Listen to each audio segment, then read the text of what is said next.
एक नदी के किनारे एक जामुन के पेड़ पर एक बंदर रहता था। उस पेड़ पर बहुत ही मीठे मीठे जामुन लगते थे। एक दिन एक मगरमच्छ खाना तलाशते हुए पेड़ के पास आया। बंदर ने उससे पूछा तो उसने अपने आने की वजह बताई। बंदर ने बताया कि यहाँ बहुत ही मीठे जामुन लगते हैं और उसने वो जामुन मगरमच्छ को दिए।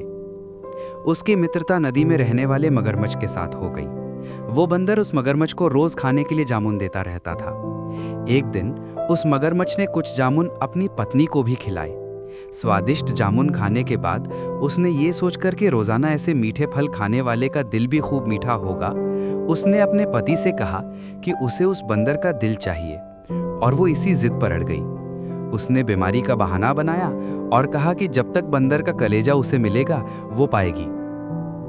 पत्नी की जिद से मजबूर हुए मगरमच्छ ने एक चाल चली और बंदर से कहा कि उसकी भाभी उससे मिलना चाहती है। बंदर ने कहा कि वो भला नदी में कैसे जाएगा।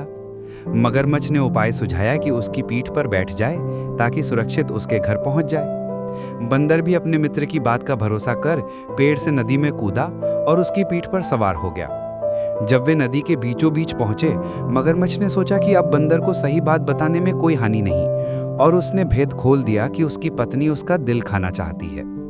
बंदर का दिल टूट गया। उसको धक्का तो लगा, लेकिन उसने अपना धैर्य नहीं खोया। बंदर तपाक से बोला, ओ मेरे मित्र, तुमने ये बात मुझे पहले क्यों नहीं बताई? क्योंकि मैंने तो अपना दिल जामुन के पेड़ में संभाल कर रखा है। अब जल्दी से मुझे वापस नदी के किनारे ले चलो ताकि मैं अपना दिल लाकर अपनी भाभी को उपहार में देकर उसे खुश कर सकूं। मूर्ख मगरमच्छ बंदर को जैसे ही नदी किनारे लेकर आया, बंदर ने जोर से जामुन के पेड़ पर छलांग लगाई और क्रोध में भरकर बोला, मूर्ख, दिल के बिना भी क्या कोई जिंदा रह सकता है? जा, आज से तेरी मेरी दोस्ती समाप्त।